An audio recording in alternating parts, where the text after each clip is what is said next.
दुनिया भर के बाजारों से है हल्की नरमी और सुस्ती के संकेत और भारतीय बाजारों में कल के सीमित दायरे के उतार चढ़ाव के बीच आज वायदा कारोबार की मंथली एक्सपायरी पर रहेगा फोकस। स्वागत है आप सबका शेयर बाजार लाइव में। नमस्कार, मैं हूं अनिल सिंह और नमस्कार, मैं हूं दीपांशु भंडारी। अनिल जी, आज के ट्रिगर्स की बात करें उससे पहले सर, यूजुअली आपने कुछ दिनों का ट्रेंड बनाया हुआ है, बाजार जब बहुत बड़ी तेजी में होते हैं तभी आप हैंडओवर के लिए तैयार रहते हैं और पहले आते हैं। आज तो ऐसा कुछ है नहीं सर, तो क्या इसे एक हिंट माने आने वाले एक्शन? नहीं, उसका एक कारण है दीप कि जब काम ज़्यादा होता है तो आने में लेट हो जाता हूँ। खबरें नहीं है, एक्शन नहीं है, कुछ भी ऐसा होता हुआ बड़ा दिख नहीं रहा है, तो जल्दी फ्री हो गए। अच्छा, मुझे लगा उल्टा एक हिंट माने कि चलो बाजार में जाकर दिखा सकते हैं। जिस दिन बड़ा तेजी का दिन होता है उस दिन तो ऐसा लगता है कि जल्दी पहुंचे, एक उत्साह ज़्यादा होता है। अब बहुत सारे लोग बोलते हैं तेजी में ज़्यादा क्यों होता है, मंदी में क्यों नहीं होता है, तो अब वो मेरा क्या करूँ, नेचर है, वो नेचर है। बट वही वाली बात है कि एक्शन बहुत कम है, खबरें बहुत कम है, लेकिन हाँ आज के लिए एक्साइटमेंट एक ही चीज़ का है और वो वायदा कारोबार की एक्सपायरी का है, मंथली एक्सपायरी का। भी डीप इंटरेस्टिंग चीज़ इसमें एक ही है और वो ये है कि क्या मंथली एक्सपायरी के दिन एक्सपायरी की वजह से कोई बड़ा एक्शन हो सकता है। डेटा, रेंज, ट्रेंड ये सजेस्ट करेंगे कि सुस्ती रहनी चाहिए, लेकिन मंथली एक्सपायरी तो लेट्स सी, एक्शन वाला दिन तो होना चाहिए। एक्शन वाला दिन है, एक्सपायरी पर हमारी नजर है और भी कई सारी चीजों की करनी है अनिल जी से चर्चा। पहले बताएं सर, ट्रिगर्स क्या है आज के? फिर ट्रिगर्स देखिए दीपा, अंतर्राष्ट्रीय बाजारों से जो संकेत है अमेरिका से वो मिले जुले से हैं। हमारे बाजार एकदम फ्लैट थे फ्यूचर्स पर जब हम बंद हुए 3:30 बजे, उसके मुकाबले में 80 पॉइंट ऊपर जाकर बंद हुए, लेकिन ट्रेडिंग रेंज अमेरिका की देखिए गट्टी सिर्फ 250 पॉइंट की रह गई है, यानी कि अमेरिकी बाजार सुस्ती के दौर में जाते हुए दिख रहे हैं। तो काफ़ी छोटी सी रेंज हो गई है, उसमें 80 पॉइंट ऊपर बंद हुए। नैस्डैक और S&P एकदम फ्लैट बंद हुए, उनकी भी रेंज काफ़ी छोटी हुई है। SGX 50 थोड़ी सुस्ती के संकेत दे रहा है क्योंकि डाउ फ्यूचर्स थोड़े से नीचे हैं, सो हल्के से कमजोरी के संकेत आप एक बार मान लीजिए। रुपया कल रिकॉर्ड निचले स्तरों पर पहुंचता हुआ दिखा है, अभी भी 79 के आसपास बंद हुआ है। 79.18 शायद जो अब तक का रिकॉर्ड लो बना है। कल का हमने एक नया लो तो बना ही दिया।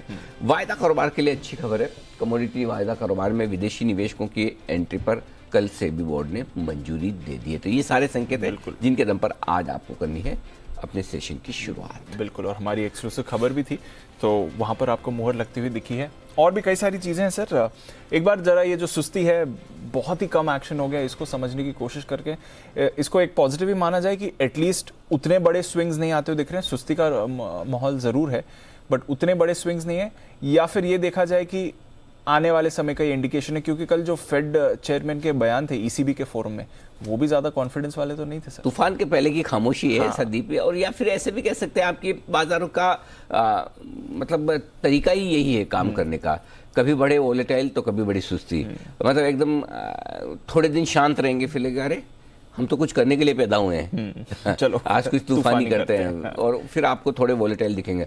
उछल कूद करने के बाद थोड़े दिन बाद लगता है कि अरे इतना ज़्यादा क्या आनी जानी है, इतना उतार चढ़ाव देखकर भी, तो चलिए थोड़ा शांत हो जाते हैं। तो उछल कूद के बाद शांत वाला मामला थोड़ा सा बनता हुआ दिख रहा है कल और आज के बीच में। तो आई थिंक ग्लोबल मार्केट्स में मिले जुले संकेत है। फेड चेयरमैन ने जो कुछ कहा खराब ही कहा, लेकिन नया नहीं कहा, है ना। जो खराब करना था, और देखिए हम अगर खराब कहा और उस पर बाजारों का रिएक्शन आ जाता ज़्यादा खराब, तो हम कह भी देते कि फिर से चिंता है। लेकिन वही फेड चेयरमैन ने अभी पावेल साहब को छोड़ दीजिए, पूरी दुनिया में जितने सेंट्रल बैंक और जितनी सरकारें, सबकी एक ही चिंता है, सबसे बड़ी महंगाई। बाकी सब साइड में रख दीजिए। उन्होंने कल यही कहा कि हम अभी ग्रोथ देख ही नहीं रहे, ग्रोथ का जो होगा, हम सिर्फ और सिर्फ महंगाई देख रहे हैं, हमें महंगाई कंट्रोल में लानी है। सो आई थिंक वो बयान वही है जो सबको पता है, नया कुछ नहीं। शायद इसी वजह से सीमित दायरे में ही अमेरिका का रिएक्शन रहा है। बाकी आपका डॉलर इंडेक्स, आपके बॉन्ड यील्ड सब वहीं के वहीं है, कहीं कोई खास बदलाव है नहीं। बिल्कुल, एक ही चीज़ अच्छी हुई है दीप, थोड़ी सी अच्छी, क्या कहूँ, राहत वाली समझ लीजिए, और वो ये कि आपने थोड़ा सा कच्चे तेल को $3 नीचे आते हुए देखा है। सो 115 के मेरे ख्याल से वो भी एक्सपायरी के एडजस्टमेंट से, तो एक्सपायरी के एडजस्टमेंट होने के बाद और जो अगस्त से सितंबर सीरीज में जो प्रीमियम चल रही थी माफ कीजिएगा, वो $3 वो $3 की प्रीमियम थी, वो एडजस्ट हुई है। वो भी कोई भाव नीचे नहीं, क्योंकि आपका अगस्त वाला तो ऑलरेडी यही भाव पे चल रहा था। सो आई थिंक वो प्रीमियम एडजस्ट हुई है। सो मेरे ख्याल से ओवरऑल ठीक है, संकेत ग्लोबल मार्केट से बहुत अच्छे हैं, न बहुत खराब है। जितने हम बढ़े हैं डाउ पे, लगभग उतना नुकसान डाउ फ्यूचर्स कर रहे हैं। कल हम जब बंद हुए थे एकदम फ्लैट थे। सो बेसिकली अमेरिकी बाजारों ने कल 3:30 बजे से अभी 8 बजे तो कुछ किया ही नहीं है इफेक्टिवली, ये मान लीजिए। तो कोई संकेत नहीं है, आपके लिए ना अच्छा है ना खराब है, कुछ स्टेबल है, स्टेबल, न्यूट्रल। बट एक चीज है सर, 1-2 दिन का तो चलिए आप एक्शन कह सकते हैं, या कल में तो हमने सुस्ती आती हुई देखी, बट इस साल जिस तरह से बाजार की गिरावट हुई है, आज पहली छमाही इस साल की खत्म हो रही है, और अगर आप डेटा देखें S&P 500 के लिए, वैसे नाज़डॅक 30% गिर चुका है, S&P 500 20-21% गिरा है। पिछले 52 साल में, यानी कि 1970 के बाद सबसे ज्यादा खराब पहली छमाही ये आती हुई दिखी है। कोविड टाइम में भी इतनी खराब नहीं हुई थी, क्योंकि पहले बाजार ठीक थे, फिर उसके बाद कोविड हुआ, फिर रिकवर हो गए। बट अगर आप पहली छमाही की परफॉर्मेंस देखें तो इससे खराब परफॉर्मेंस आखिरी बार 1970 में देखी गई थी, जब मैं पैदा हुआ था। करेक्ट, उसी के समय का। हाँ, 1970 के बाद के पहला ऐसा साल है 2022 जब ये शुरुआती 6 महीने काफी खराब, इतने खराब रहे हैं। अच्छी बात है, बाजार खराब खबरों को जल्दी जल्दी रिएक्शन दे रहे हैं, समय से पहले रिएक्शन दे रहे हैं। और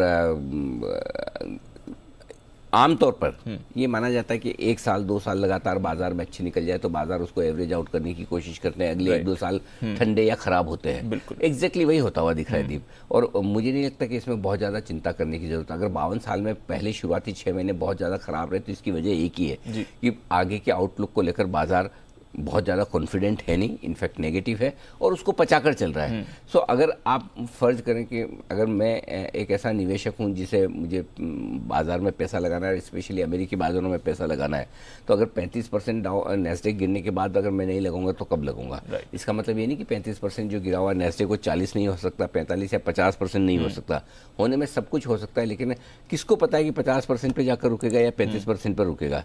सो आई थिंक ये वो वक्त है जब अमेरिका में अगर आपका व्यू 3 से 5 साल का है तो पैसे लगाने के मौके आ रहे हैं और ये मौके अगले 6 महीने में भी मिलेंगे आपको।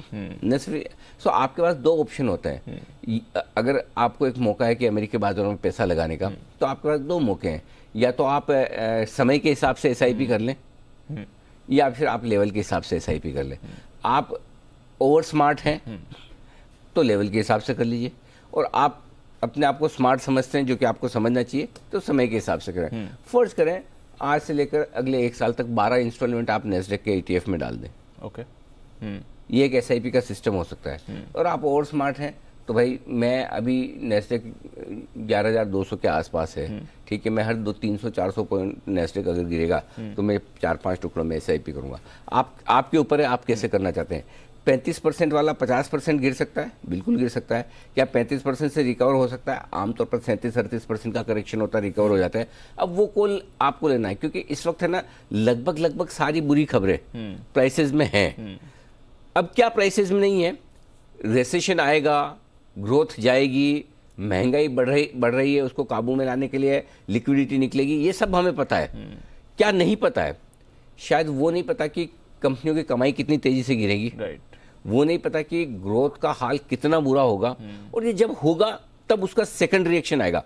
फर्स्ट रिएक्शन आपने दे दिया, हो सकता उतना रिएक्शन ना आए, हो सकता कमोडिटीज के दाम जिस तरह से तेजी से घट रहे हैं, महंगाई जरूरत से ज़्यादा तेजी से गिर जाए और समय से पहले गिर जाए, तो हो सकता वो एक्शन आए। सो इसका जवाब आगे क्या होगा पता नहीं, और जब इसका जवाब आगे क्या होगा पता नहीं, तो फिर उसका एक ही तरीका है दीप कि आप SIP शुरू कर दीजिए। और अभी आपने देखा भी, और इसी पर एक चीज़ और कहना भी चाहता हूँ हमारे दर्शकों के लिए कि अभी RBI ने फिर से वो लिमिट खोली है जी कि हमारे यहाँ से हम जो विदेशी निवेश करते हैं, चाहे हम इंडिविजुअली करें चाहे हमारे म्यूचुअल फंड्स करें, हम म्यूचुअल फंड्स के जरिए करें, तो म्यूचुअल फंड्स के जरिए हम जो विदेशी बाजारों में पैसा लगाते हैं उसकी एक लिमिट है $7 बिलियन की, और ETF के लिए $1 बिलियन की एक्स्ट्रा लिमिट है। वो लिमिट पूरी हो गई थी, मतलब हिंदुस्तान के लोगों ने जितनी फंड्स ने जितनी लिमिट थी पूरा पैसा लगा दिया बाहर के बाजारों में, फुली इन्वेस्टेड। वो लिमिट थोड़ी सी खुली है, और इंडिविजुअल माफ कीजिएगा, इंडिविजुअली अगर आपको पैसा लगाना है तो उसके लिए $2.5 लाख की लिमिट है। सो काफ़ी लोग मुझे अभी भी, मैं कलकत्ता भी गया था वीकेंड पे, और उसके अलावा भी मुझे जहाँ लोग मिलते तो पूछते भी हैं, और एक दिन मैंने बोला भी था कि नेस्डेक वगैरह में पैसा लगाने का वक्त आ रहा है, तो मैं उस पर स्टडी भी कर रहा हूँ। तो इस पर मैं हमारे दर्शकों को कहना चाहता हूँ कि हम काम कर रहे हैं जी।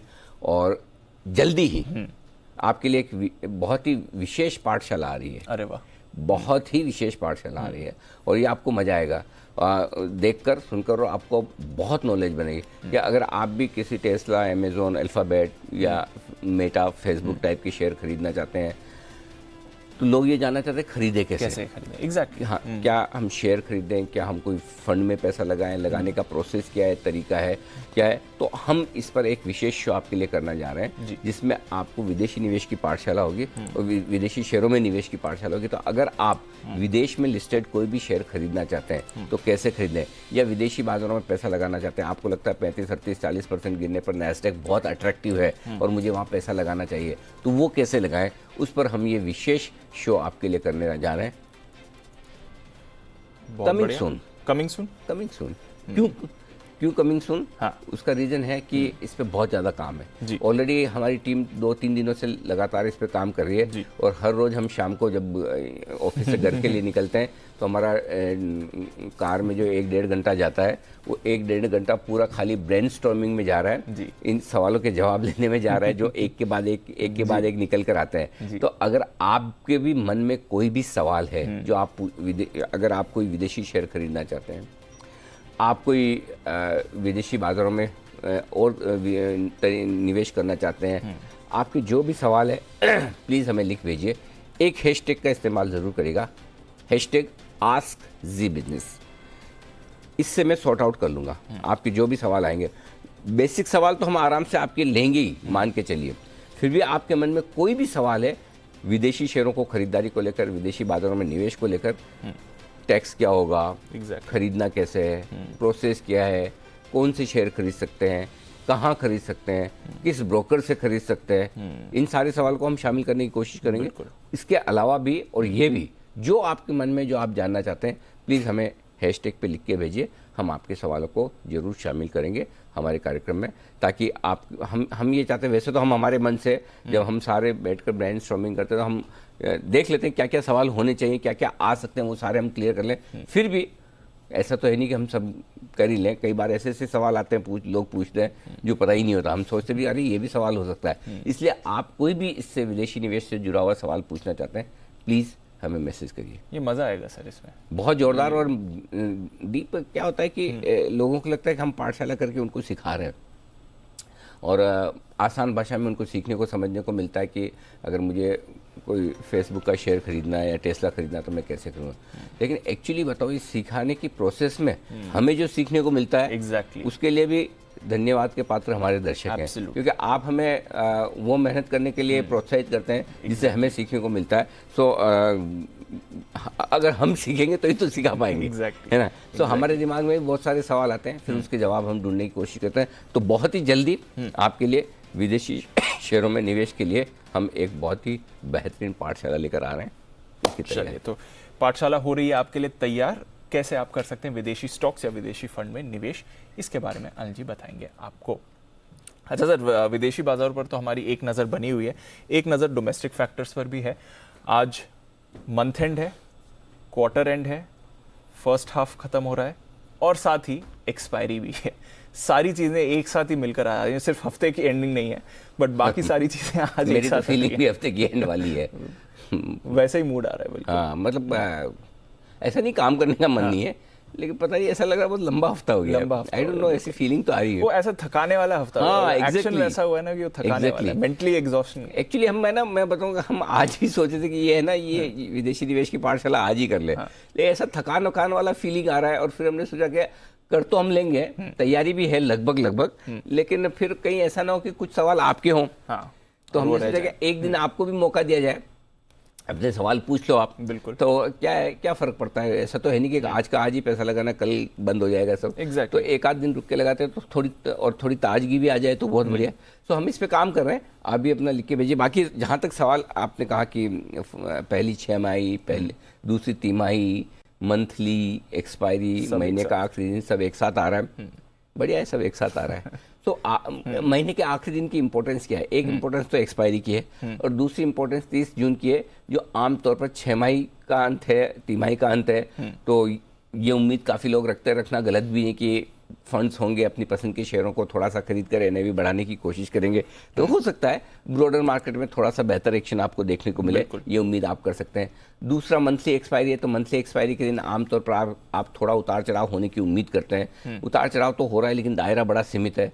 अभी तो डेटा दीप जो बता रहे हैं वो ये कह रहे हैं कि एक शांत एक्सपायरी के लिए आप तैयार हुई है, कोई बड़ा उछल कूद होने की संभावना नहीं। उछल कूद होगी तो उसके जिम्मेदार हम नहीं होंगे, डाउ फ्यूचर्स ही होगा। अगर डाउ फ्यूचर से 150-200 गिर जाए या 150-200 चढ़ जाए तब तो हमें वहां देखना है, बाकी हम अपने दम पे तो कुछ करने के मूड में है नहीं। बिल्कुल ठीक है। बिल्कुल। रहा सवाल रुपए का, तो रुपया 79 के आसपास है। देखते हैं यहाँ करेंसी मार्केट में अब 2 दिन तक तेजी से गिरने के बाद हो सकता है थोड़ी स्टेबिलिटी लौटती हुई नजर आए, हल्का फुल्का रेंज छोटा हो जाए। वेट एंड वॉच वाले अगला मूव रुपया किसी भी तरफ दे उससे पहले थोड़ा सा वक्त बिताने की कोशिश करेगा, ठीक वैसे ही जैसा आपका कच्चा तेल भी कर रहा है।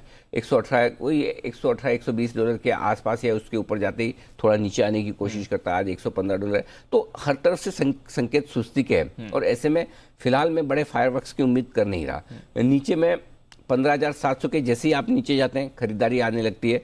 15,850 15,900 के आसपास जैसे ही आते हैं प्रॉफिट बुकिंग आने लगती है। तो जो डेटा दिख रहे हैं दीप, उन डेटा के हिसाब से अगर आप देखें तो ज़्यादा संभावना है कि आपको एक्सपायरी 15,800 के आसपास ही कर लेनी चाहिए। 800-850 की रेंज ज़्यादा सही एक्सपायरी के लिहाज से नज़र आती है, लेकिन ग्लोबल संकेत ही सबसे इंपॉर्टेंट है।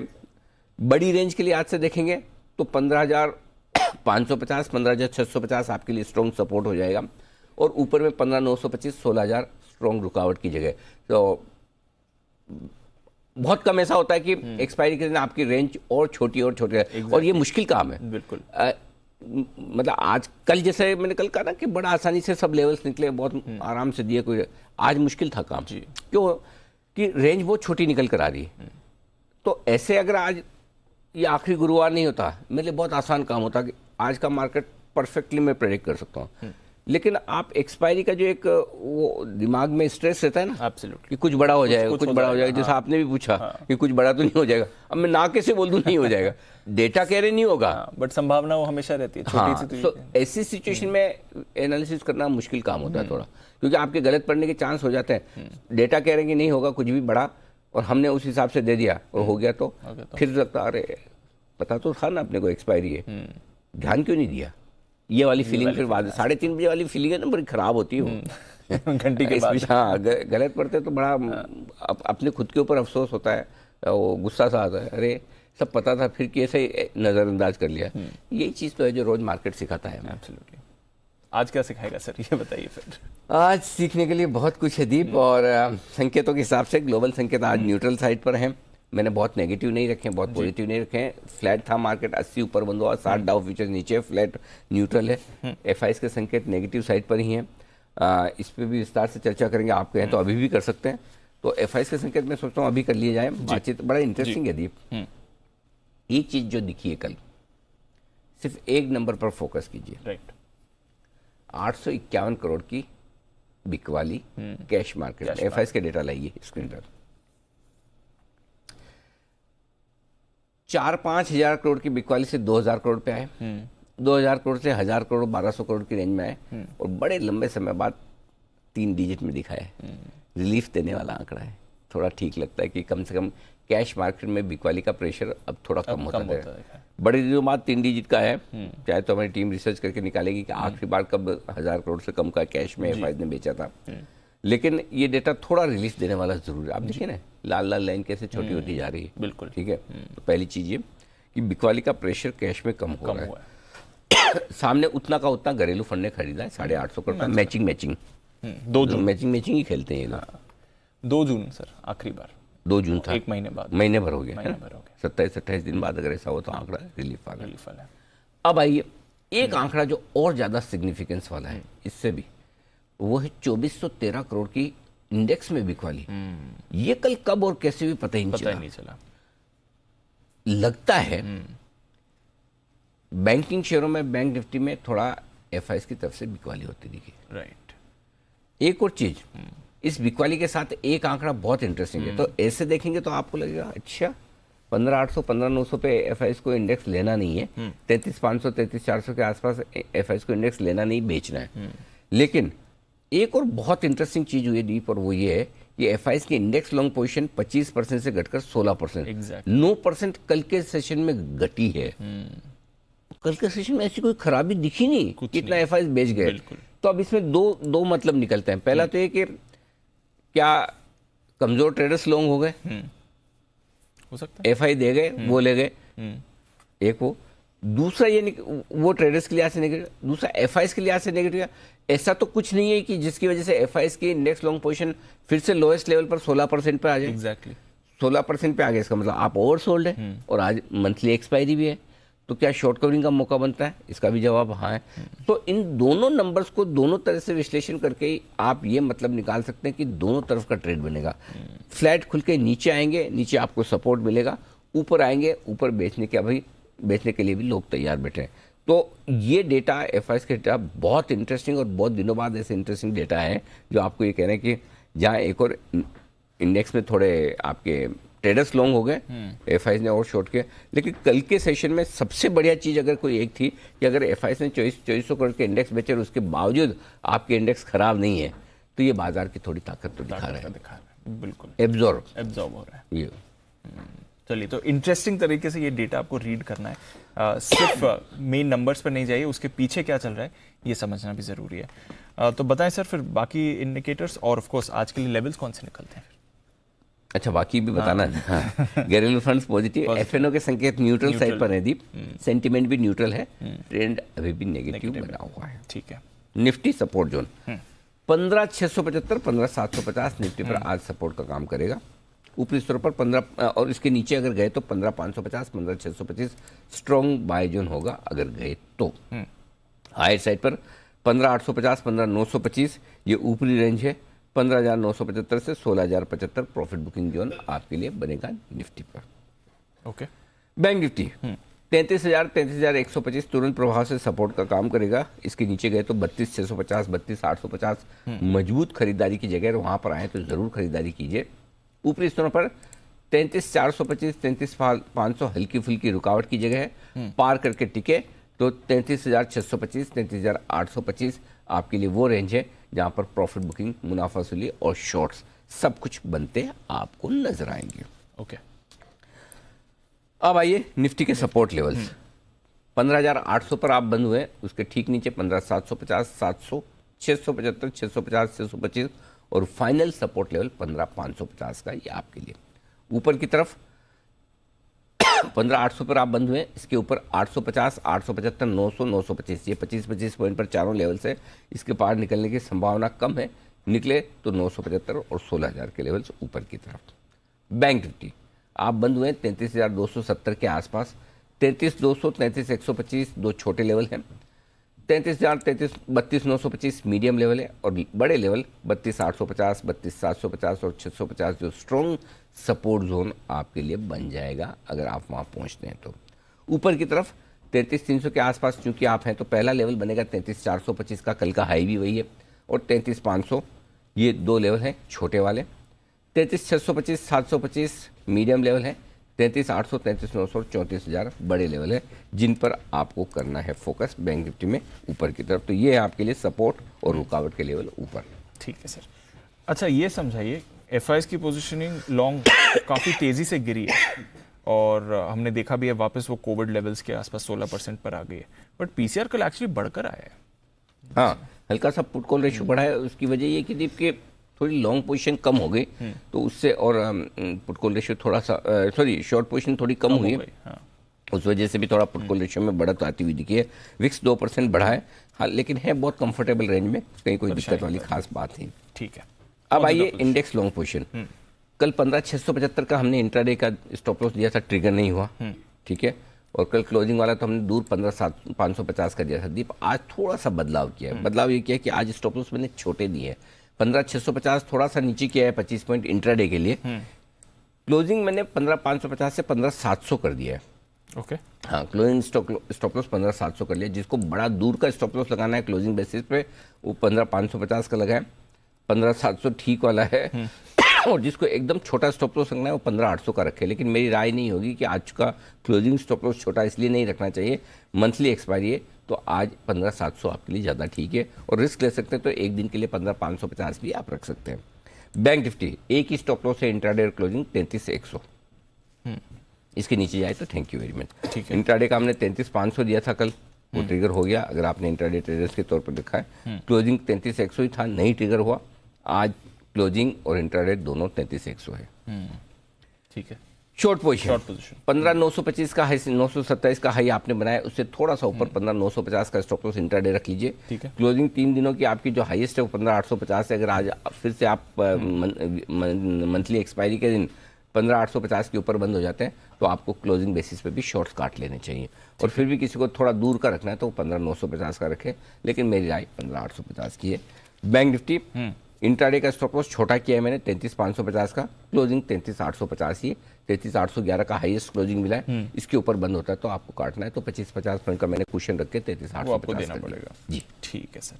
चलिए, ये तो है मौजूदा पोजीशंस के बाद। नई पोजीशंस क्या करना? नीचे खुलने के बाद अच्छे शिकारी की तरह गात लगाकर इंतजार करें अपने शिकार के नजदीक आने का, और उसके बाद बिल्कुल पोजीशन लेकर निशाना मारें। 15,675 से 15,750 की ये रेंज है, फायरिंग रेंज, इसमें आपको फायर करना है। 750 पे सोचना शुरू करें कि फायर करूं या ना करूं, ट्रिगर पर हाथ ले आइए। 700 पर आइए तो जरूर कर लीजिए एक फायर, ठीक है ना। ऐसे आजकल के वो बीच में मैंने थोड़ी वो शूटिंग की भी प्रैक्टिस शुरू की ना। हाँ, ऑफ कोर्स। इसलिए आजकल ये लैंग्वेज थोड़ी ज़्यादा निशाना, हाँ, तो इसलिए थोड़ा ये आजकल भाषा में ये परिवर्तन है, ये आ रहे। सो ये फायरिंग रेंज है आपकी, जहाँ पर आपको खरीदारी करनी है। 15,550 का स्टॉप लॉस है। बेसिकली 15,625 तक खरीदारी की जगह बनती है, लेकिन आज सुस्ती के संकेत ज़्यादा हैं तो 675, 750 की रेंज में आप थोड़ा खरीद सकते हैं। ओके। दूर स्टॉप लॉस इसीलिए दे रहा हूँ कि अगर हो गया, नीचे आ गया, तो 15,625 भी आपको एक ऐसी जगह है जहाँ पर खरीदारी का मौका दे सकता है।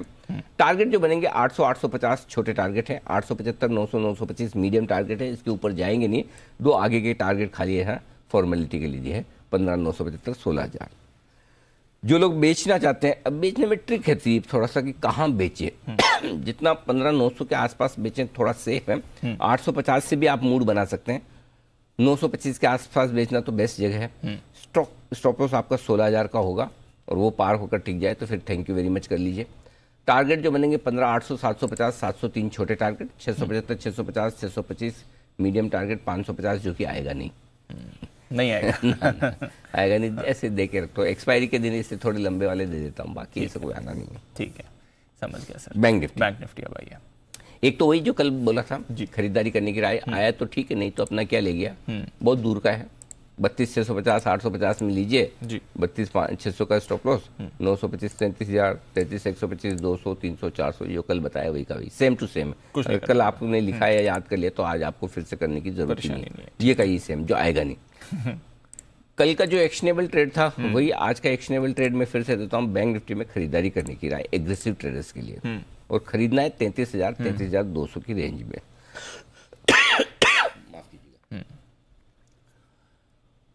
स्टॉप लॉस होगा आपका 32,850 का। टारगेट जो बनेंगे 33,300, 33,425 और 500 के छोटे टारगेट है। 33,625, 33,700 के मीडियम टारगेट है। 33,750 और 33,825 के बड़े टारगेट। ये इंटरेस्टिंग ट्रेड हो सकता है। 2 दिनों से बैंक निफ्टी की अंडर परफॉर्मेंस है दीप, राइट? बिल्कुल। वैसे आमतौर पर 3 दिनों तक अंडर परफॉर्म करता नहीं है। क्रूड $3 आपका ठीक हुआ, अगर रुपया आज 20-25% सुधर जाए तो हो सकता है बैंक निफ्टी आपको ये वाली रेंज में एक बढ़िया ट्रेड, कॉन्ट्रा ट्रेड दे सकता है। हाँ। पहली चीज। दूसरी चीज, कल हमने बैंक निफ्टी शॉर्ट करने की राय भी दी थी। अगर आज आपको वापस बैंक निफ्टी जो हमने दिया था करीबन 33,275 पे, और टुवर्ड्स द एंड प्रेशर भी आया। हाँ, थोड़ा प्रेशर भी था, तो 33,125 के आसपास मिले, वहाँ आप शॉर्ट काट सकते हैं। ओके। 125 से 175 अच्छी जगह है जहाँ शॉर्ट काट सकते हैं, या फिर वहाँ से ट्रेल करते चले अपनी कॉस्ट पर। एक बार 33,100 के नीचे टिका तो 33,000, 32,925 ये सब आ सकते हैं। तो बैंक निफ्टी आज थोड़ा ट्रिकी है। वैसे तो कमजोर है, लेकिन अगर रुपए ने साथ दिया तो रिकवरी आएगी, रुपए ने साथ नहीं दिया तो फिर कमजोरी रहेगा। तो आपको रुपए पर नजर रखनी है। 9 बजे रुपए पर हम देखेंगे ओपनिंग के बाद, इसलिए 9:08 पे हम स्ट्रेटेजी जो निकालेंगे आज बैंक निफ्टी पे, वो काम की होगी, स्पेशली उन लोगों के लिए काम की होगी जिन्होंने क्लोजिंग में ट्रेड लिया है शॉर्ट साइड पर। तो मिस मत करिएगा स्ट्रेटेजी।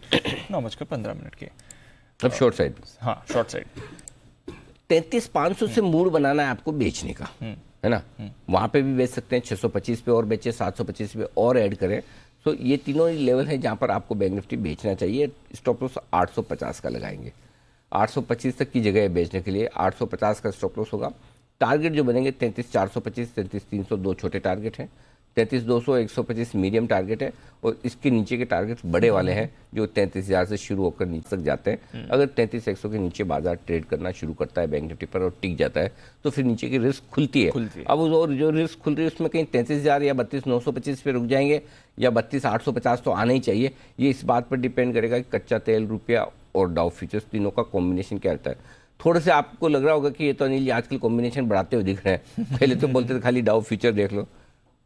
बात तो सही है, जिंदगी में सारे दिन एक जैसे थोड़ी होते, कभी कम काम करना पड़ता है, कभी ज़्यादा करना पड़ता है, कभी अपनी इच्छा से करना पड़ता है, कभी नहीं इच्छा हो तब भी करना पड़ता है ना, डिपेंड करता है। हाँ, तो बस वैसे ही समझो, इच्छा नहीं है तब भी करना पड़ेगा।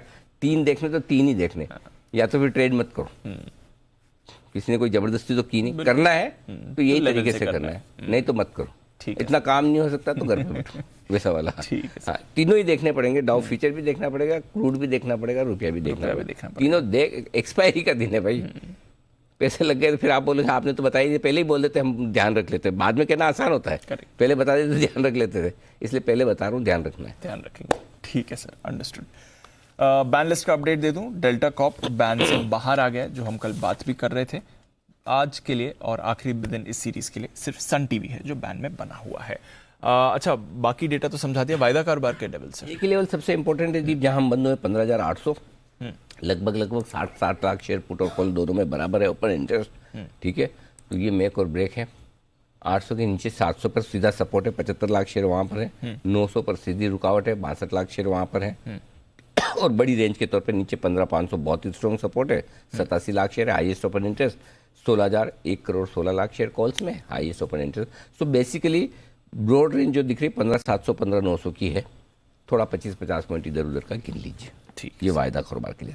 बैंक निफ्टी 33,000 बड़ा सपोर्ट है, 24 लाख शेयर ओपन इंटरेस्ट में हाईएस्ट है, 33,500 पर 21 लाख शेयर, हाईएस्ट तो नहीं है but as good as highest आप कह सकते हो। तो ब्रॉडली 33,000 33,500 को ट्रेड करना है, तो ऊपर में 33,500 33,650 150 पॉइंट ऊपर स्ट्रॉन्ग रुकावट है, वहाँ पर सप्लाई दीजिए, 32,850 33,000 लेते दीजिए। ये आपको एफएनओ के डेटा बता रहे हैं बैंक निफ्टी के लिहाज से। Understood sir. चलिए, ये है आपके लिए सारा डेटा, और एक्सपायरी है, मंथ एंड है, क्वार्टर एंड है, हाफ ईयर एंड है, तो काफ़ी सारे फैक्टर्स हैं जो आज बाजार पर एक्शन दिखाएंगे। आइए खबरें क्या कह रही हैं ये भी एक बार देख लेते हैं, और साथ ही आज के इंपॉर्टेंट ट्रिगर्स और ब्रोकरेजेस भी जान लेते हैं। कुशल, अरमान, आशीष तीनों हैं तैयार। कुशल, मॉर्निंग, बताएं आज के ट्रिगर्स और खबरें क्या कह रही हैं।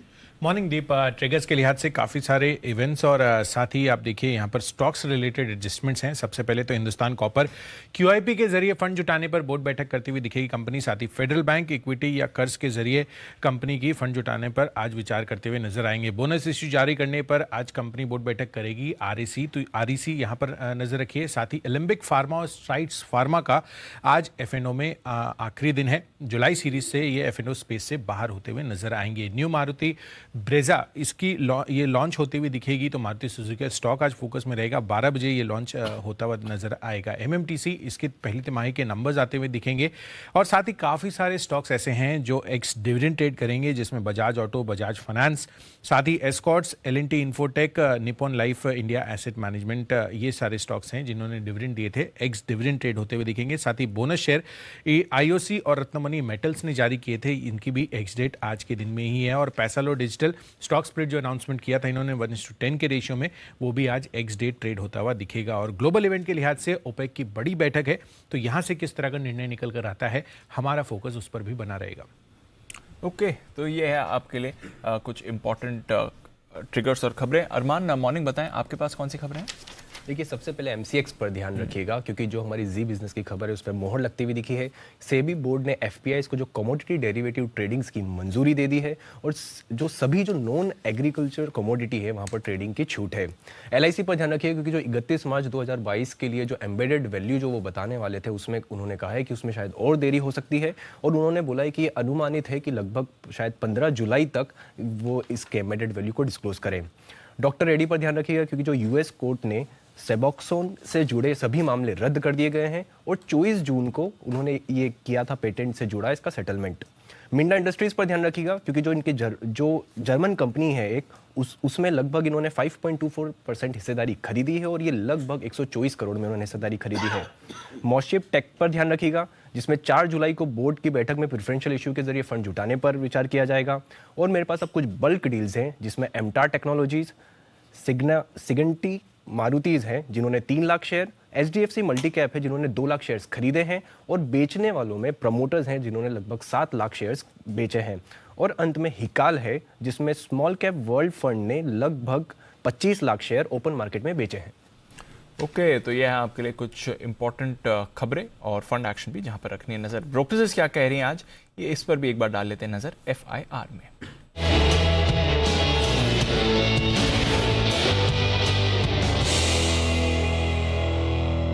मॉर्निंग आशीष, बताएं क्या कह रहे हैं आज ब्रोकरेज। Good morning Deepanshu. सबसे पहले देखिए फार्मा स्टॉक्स में अंडर परफॉर्मेंस काफ़ी लंबे समय से देखा जा रहा है। आज CLSA की तरफ से रिपोर्ट आई है लुपिन पर जहां पर अंडर परफॉर्म की रेटिंग को बरकरार रखा है और लक्ष्य में देखें तो मामूली जो है करीब 20 रुपए की कटौती की है। पहले 660 रुपए का व्यू था, अब 640 रुपए का लक्ष्य दे रहे हैं, लेकिन क्लोजिंग जो है करीब 621 रुपए की है। और उन्होंने EPS के अनुमान में वित्त वर्ष 2023 से 25 के बीच में जो है अनुमान में करीब 9 से लेकर 16% की बड़ी कटौती भी की है और मान रहे कि आगे जाके मार्जिन्स पर भी आपको दबाव देखने को मिल सकता है। LIC हाउसिंग फाइनेंस यहाँ पर CLSA खरीदारी के राय को बरकरार रखे हुए, लेकिन टारगेट कट यहाँ पर भी किया है, 525 से घटाकर 420 रुपये कर दिया है। लेकिन अगर आप देखें तो थोड़ी बहुत कमेंट्री इनकी मिली जुली है, कह रहे कि दूसरे हाउसिंग फाइनेंस कंपनीज के मुकाबले अगर आप देखें तो लाइबिलिटी साइड पर और असेट क्वालिटी के साइड पर जो है LIC हाउसिंग वेल पोजिशनड है। ICICI प्रूडेंशियल यहाँ पर CLSA ने खरीदारी की राय को बरकरार रखा है, लेकिन जो लक्ष्य है वो 660 से घटाकर 620 कर दिया, हालांकि 483 की क्लोजिंग है। और ये मान रहे कि नॉन ICICI बैंक चैनल से भी जो ग्रोथ है वो आपको यहाँ पर अच्छी आती हुई नजर आ रही है। टाटा मोटर्स मैक्वारी की तरफ से रिपोर्ट है, आउट परफॉर्म की रेटिंग को बरकरार रखा है, जो लक्ष्य है वो इन्होंने बढ़ाया 473 से बढ़ाकर 491 कर दिया है।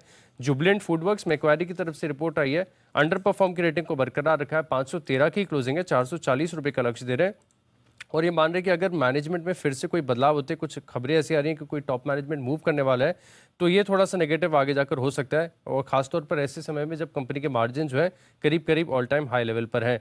डॉक्टर रेड्डीज यहाँ पर सिटी की तरफ से रिपोर्ट आई है, खरीदारी किराए को बरकरार रखा है 4750 के लक्ष्य के लिए। HCL टेक पर आउट परफॉर्म की रेटिंग दी है, 1440 रुपये का लक्ष्य दिया है। भारतीय एयरटेल पर मैक्वारी आउट परफॉर्म की रेटिंग को बरकरार रखे 845 के लक्ष्य के लिए, करीब 690 की क्लोजिंग है। HDFC बैंक पर आउट परफॉर्म की रेटिंग है, 2005 रुपये का लक्ष्य है। बंधन बैंक पर जेफरीज की इंटरेस्टिंग रिपोर्ट है जहाँ पर 270 की क्लोजिंग है, लेकिन इनका जो व्यू है बरकरार है 430 के लक्ष्य के लिए। और अंत में जेफरीज की तरफ से रिपोर्ट आई है क्रॉम्पटन ग्रीव्स पर, जहां पर खरीदारी किराए को बरकरार रखा है 490 के लक्ष्य के लिए। ओके, तो ये है ढेर सारी रिपोर्ट जिन पर रहेगा एक्शन आज के सेशन में। सबसे बढ़िया रिपोर्ट जो मुझे दिख रही है HCL टेक की जो चलता नहीं है 1440 का टारगेट दिया है मकवायरी ने, बहुत ही बढ़िया। और HDFC बैंक पे तो खैर टारगेट आने ही आने हैं, 2005 का टारगेट 1350 पर है। मकवारी के टारगेट बड़े बड़े दिख रहे हैं काफ़ी। और जेफरीज ने भी बंधन बैंक पर अच्छा टारगेट 430 का दिया है। चलिए इस पर रहेगा फोकस। और ख़राब रिपोर्ट एक ही जुबिलेंट फूड पर, 440 का टारगेट है मकवारी का, जबकि 513 का दाम ऑलरेडी है। आइए बढ़ते आगे, वक्त है सभी एक्सपर्ट से मुलाकात करने का। वक्त है, आज है गुरुवार, पिक ऑफ द डे।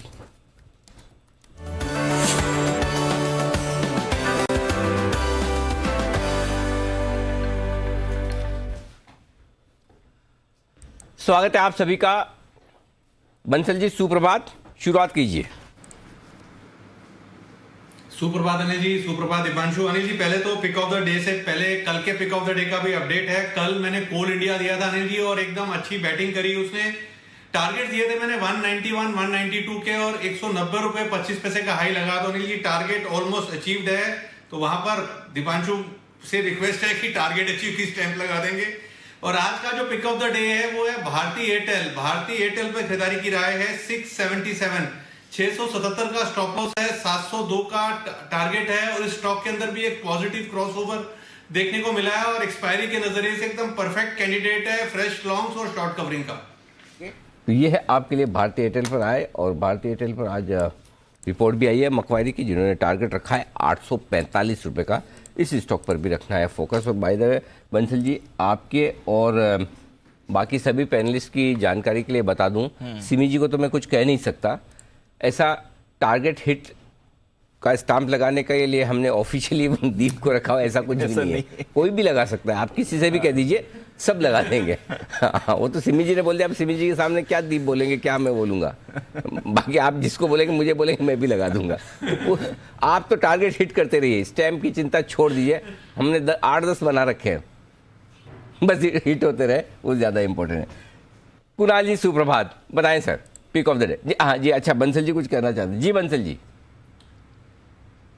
देखिए अनिल जी, एक कहावत है हमारे अनिल जी पंजाब में, गोली चलाने के लिए अनिल जी तोप को नहीं लाया जाता है। तो गोली चलाने के लिए अनिल जी कैसे बोलेंगे टारगेट अचीव के लिए? तोप को नहीं लाया जाता अनिल जी, तोप का इस्तेमाल नहीं होता अनिल जी गोली के लिए। तो अनिल जी आपको कैसे बोलेंगे टारगेट अचीव के लिए? तो दीप ही दिखते हैं अनिल जी यहाँ तो। अच्छा, गोली को बोलना है, गोले को नहीं। तोप के लिए गोला, बंदूक के लिए गोली। ठीक है सर, जो आपको ठीक लगे, जैसा आप उचित समझे। जी कुणाल जी सुप्रभात। सुप्रभात अनिल जी, सुप्रभात दीपांशु। अनिल जी, जिन्होंने टाई पहनी है उनको भी सुप्रभात, और जो मेरी तरह आज बिना टाई के आए हैं उनको भी मेरी ओर से अनिल जी सुप्रभात। तो जी अनिल जी, खरीदारी की राय है मेरी भी, और खरीदना है आईटीसी अनिल जी, जिसमें कल हमने देखा था कि बड़ा अच्छा क्लोज आया, और बाजार जब कल बंद हो रहा था तब मैं देख रहा था काफी बाइंग इंटरेस्ट भी आईटीसी में डेवलप हो रहा था। तो मुझे लगता है कि आज भी तेजी बनी रहेगी, बाजार हल्का सा नीचे भी खुलेगा तो भी आईटीसी में आपको एक मोमेंटम देखने को मिल सकता है। मैं स्पॉट के लेवल्स दे रहा हूं, 271 रुपए पर 271 पर स्टॉप लॉस रखें, और 280 तक कोई रेजिस्टेंस नहीं है। 280 पर पहला रेजिस्टेंस है, वो लेवल पार हो जाए तो 285 के लेवल्स भी आईटीसी में देखने को मिलेंगे, तो आईटीसी पर खरीदारी कराएं। ओके, तो आईटीसी है वो स्टॉक जहां खरीदारी करने की राय कुणाल जी की तरफ से। आइए सचिन जी से भी ली जाए उनकी पसंद का शेयर। गुड मॉर्निंग सर, बताएं। Good morning Anil ji, good morning Deepanshu. Anil ji, यहाँ पर बिकवाली ही करनी है जुबिलेंट फूड्स के फ्यूचर्स में। सिर्फ मुझे लग रहा है कि जुलाई सीरीज में ये पोजीशन आप लेनी चाहिए, एंड जिस तरीके से ओवरऑल स्ट्रक्चर है, मेरी भी यही सलाह है कि ये लगभग अराउंड 470 तक के एक पोजिशनल टारगेट के लिए स्टॉक अच्छी तरह प्लेस्ड है। सो इंट्राडे के लिहाज से 495 का टारगेट होगा। स्टॉप लॉस आपको लगाना है अराउंड 528 पे, एंड फ्रेश शॉर्ट्स अभी भी ऐड करने हैं जुबिलेंट फूड्स के फ्यूचर्स में। जुलाई फ्यूचर को आप यहाँ पर शॉर्ट करके चले, 512-513 के आसपास है। जुबिलेंट फूड में बिकवाली करने की राय सचिन जी की तरफ से। आइए सेठी साहब भी हमारे साथ हैं तैयार। सेठी साहब सुप्रभात, बताएं सर आपकी पसंद का शेयर आज के लिए। Good morning Anil ji. Morning sir. Anil ji, आपने हमको तो बताया नहीं कि थर्सडे को आजकल टाईलेस कर दिया आपने, नो टाई डे कर दिया। नहीं, कुछ लोगों ने प्रतिरोध में, विरोध में ऐसा शुरू किया है, जिसके परिणाम वो बहुत ही जल्दी भुगतेंगे, आप चिंता न करें। आप उनके साथ शामिल होना चाहते हैं? देखा, आप तो राकेश जी आमतौर पे टाई में ही रहते हैं ना, कुणाल जी तो खैर दिखता है वो टाई पहनते हैं। तो एक तो है ना वो ऐसा करके मतलब नियमों का उल्लंघन कर रहे हैं, उसके ऊपर बता भी रहे कि देखो मैंने ही नहीं किया, दूसरों ने भी किया। समझ तो गए होंगे आप। जी बताएं सर। बिल्कुल अनिल जी, देखिए बाजार का जहां तक सवाल है अनिल जी, आज एक तो एक्सपायरी का दिन है, मंथली एक्सपायरी, तो एक चीज तो सर्टेन है कि वोलेटाइल रहने वाले हैं बाजार। बाकी मेरा ये मानना है कि कल की तर्ज पे ही बाजार रहने चाहिए। जैसे कल हम कमजोर खुले थे, थोड़ी और कमजोरी हुई, बट आप towards the close of the session, despite कि इंटरनेशनल क्यूज इतने पॉजिटिव नहीं थे, हमने पूरी रिकवरी करी, तो अच्छा बाउंस बैक देखने को मिला। तो मैं इस बाजार में रिकवरी के लिए प्ले करने की सलाह देता हूं। और आज का जो मेरा पिक ऑफ द डे है वो एक ऑटो स्टॉक है। स्टॉक का नाम है टाटा मोटर्स, जो कि कल 417 के लेवल पे बंद हुआ है। अरे जी, within the auto space अगर देखेंगे तो पिछले कुछ दिनों में मारुति, M&M और इवन अशोक लेलैंड सब ने बहुत अच्छा परफॉर्म किया। उसके कंपैरिजन में इसने परफॉर्म नहीं किया, तो उस कारण से भी मुझे लगता है इसमें एक कुछ लीवे है या कुछ गुंजाइश है और बढ़ने की। और प्लस आज खबरें भी आ रही कि इनको दिल्ली गवर्नमेंट से 1500 इलेक्ट्रिक बसेस के ऑर्डर्स मिले हैं, जो कि एक बड़ा ऑर्डर है। मुझे लगता है उसके दम पर आज ये स्टॉक सुर्खियों में रहना चाहिए। तो 425 के टारगेट है, 410 का स्टॉप लॉस। ओके, तो ये है आपके लिए 410 के स्टॉप लॉस के साथ 425 का छोटा स्टॉप लॉस, छोटा टारगेट। दिन के लिए टाटा मोटर्स खरीदारी करने की राय। कुछ और स्टॉक्स हैं जो सेठी साहब के रडार पर है, वो भी हम उनसे लेंगे, लेकिन उससे पहले एक खबर आपकी स्क्रीन पर जो आती हुई दिख रही है उस पर एक बार हम फोकस करेंगे। और उस खबर पर हमारे संवाददाता अमरीश पांडे भी हमारे साथ जुड़ने जा रहे हैं। ये खबर कुछ ग्लास बनाने वाली कंपनियों के लिए आती हुई दिख रही है। तो आइए चलते हैं अमरीश के पास नई दिल्ली और जानते हैं कि क्या है बड़ी खबर ग्लास कंपनियों के लिए। अमरीश बताइए। Good morning sir. Asahi India और सेंट गोबेन के लिए एक अच्छी खबर है। उनकी अर्जी थी डीजीटीआर में कि जो थाईलैंड और बांग्लादेश से जो क्लियर फ्लूट ग्लास हम इंपोर्ट करते हैं उस पर एंटी डंपिंग ड्यूटी लगाने की जरूरत है, क्योंकि उससे घरेलू इंडस्ट्री को बहुत नुकसान हो रहा है। और डीजीटीआर ने पिछले एक साल यानी कि जनवरी 2020 से दिसंबर 2020 तक की पूरी अवधि के दौरान जांच की थी, और जो इंजरी मार्जिन था 2017 अप्रैल से लेकर दिसंबर 2020 तक का, उस सारा कैलकुलेशन करने के बाद इस नतीजे पे पहुंचे हैं कि वाकई जो इंपोर्ट हो रहा है वो घरेलू इंडस्ट्री की लागत से भी कम कीमत पर हो रहा था और जानबूझकर ये डंपिंग की जा रही थी। तो इसको लेकर डीजीटीआर ने अपनी फाइनल रिपोर्ट सबमिट कर दी और इस रिपोर्ट में ये कहा है कि अभी तक जो इंपोर्ट ड्यूटी लगाई जा रही थी, एंटी डंपिंग ड्यूटी लगाई जा रही थी, उसको बढ़ाए जाने की जरूरत है और उसको तब तक कंटिन्यू करने की जरूरत है जब तक कि जो घरेलू इंडस्ट्री के जो मार्जिन है वो लेवल पर नहीं आ जाते हैं, या फिर उनका जो रेट है वो इंपोर्टेड प्रोडक्ट के रेट से क्वालिटी से मैच नहीं करने लगता है। यानी कि एक लंबे समय तक ड्यूटी लगाने की जरूरत है और इंपोर्ट ड्यूटी को बढ़ाने की जरूरत है। और जो बढ़ाई हुई इंपोर्ट ड्यूटी है, एंटी डंपिंग ड्यूटी है, वो है $306.10, यानी कि प्रति मीट्रिक टन $306.10 तक एंटी डंपिंग ड्यूटी लगाने की सिफारिश की है। इस पर अंतिम फैसला लेना है वित्त मंत्रालय को और वित्त मंत्रालय भी जल्दी इस पर अपना फैसला ले लेगा। तो कुल मिलाकर असाही इंडिया और सेंट गोबेन के लिए अच्छी खबर है। एक ग्लास बनाने वाली कंपनियों के लिए एक अच्छी खबर कि एंटी डंपिंग ड्यूटी जो लगती थी इनके प्रोडक्ट्स पर, जो बांग्लादेश और थाईलैंड से आयात किए जाते थे, उनको और आगे बढ़ाया जा रहा है। ये खबर आती हुई दिख रही है। और ये दोनों ही स्टॉक मुझे ध्यान में है कि सेठी साहब के रडार पर लगातार रहे हैं, जैन साहब के भी जेम्स में रहे, इससे पहले कि वो मैसेज भेजे मैं खुद ही बोल दूं। सेठी साहब बताएं सर, इन दोनों शेयर पर क्या है आपकी राय?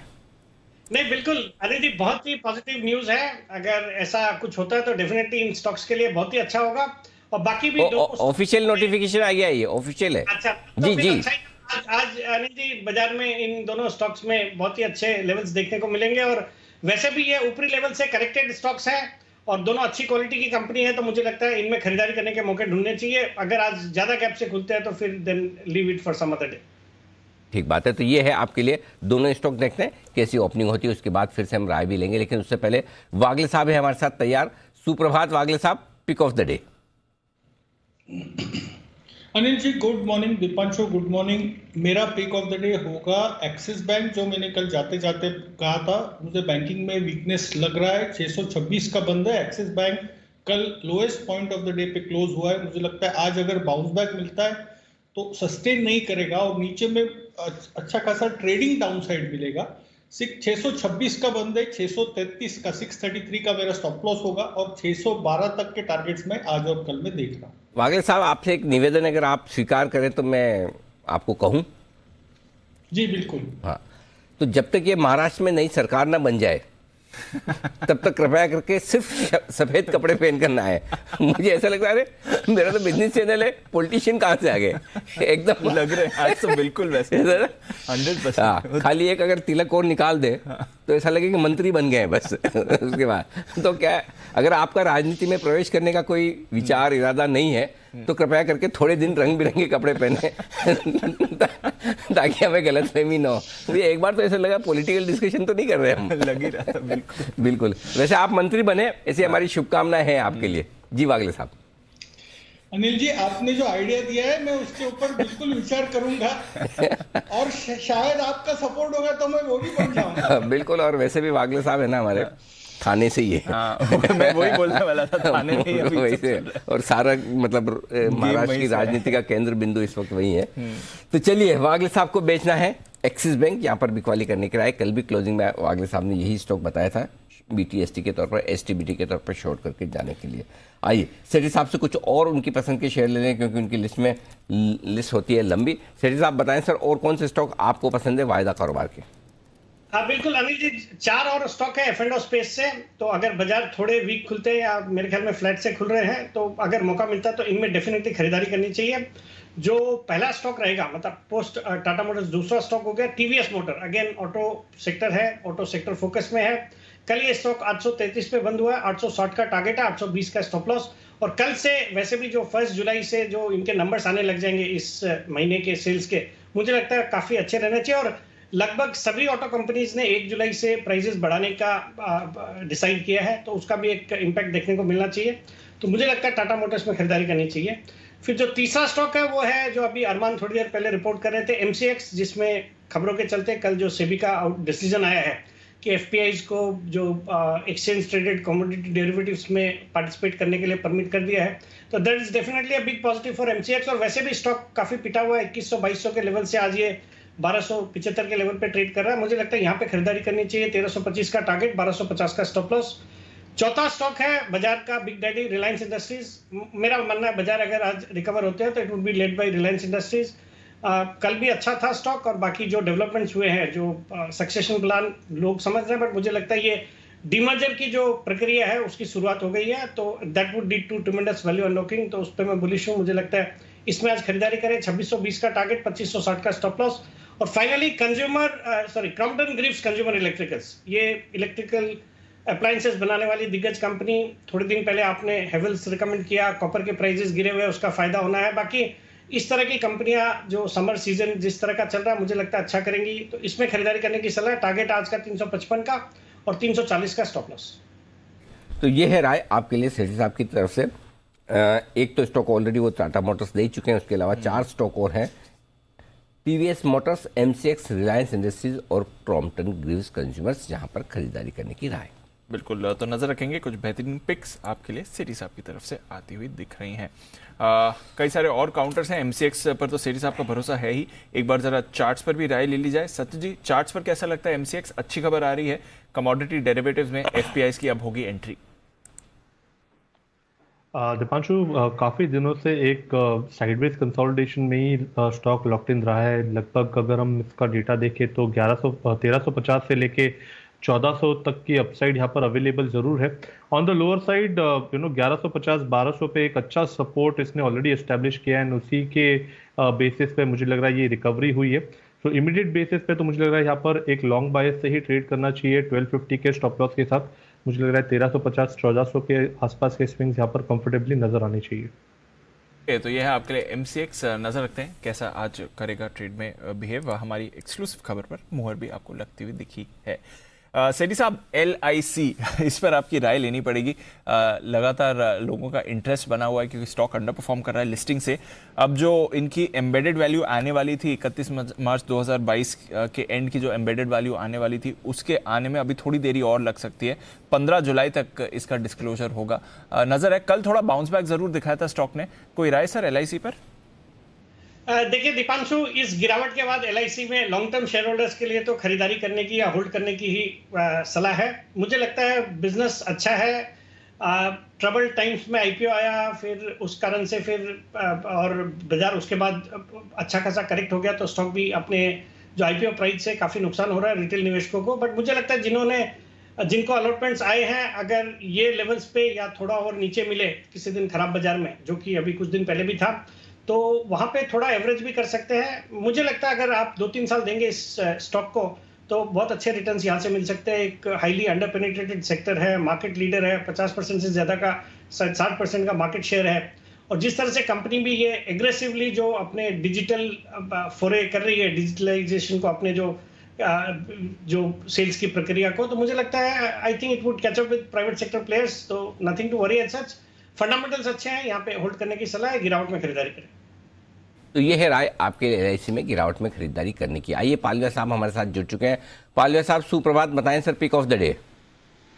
Good morning Anil ji, good morning everyone. So pick of the day automobile stock में रहेगी और उसमें अशोक लीलैंड का सेटअप हमें अट्रैक्टिव लग रहा है। जिस तरीके से स्टॉक में थ्रू आउट द सीरीज एक अच्छा बाइंग इंटरेस्ट कंटिन्यू होते हुए दिखा है। ये सेकंड कंसेक्यूटिव वीक है जहां पे स्टॉक हायर हाई फॉर्मेशन बनाते हुए दिख रहा है। स्टॉक में एक मल्टीपल रेजिस्टेंस जोन का भी ब्रेकआउट यहाँ पे होते हुए दिख रहा है। तो हमें लगता है अशोक लीलैंड को यहाँ पे बाय करना चाहिए। 154-155 तक की अपसाइड के टारगेट हम एक्सपेक्ट कर रहे हैं इसमें। 143 के स्टॉप लॉस से अशोक लीलैंड बाय करने की सलाह रहेगी। ये तो अशोक लीलैंड है जहां पर 155 तक के लेवल्स आ सकते हैं। खरीदारी करके चले। इस हफ्ते लगातार सभी एक्सपर्ट्स की लिस्ट में आता हुआ दिखा है खरीदारी करने के लिए आज से।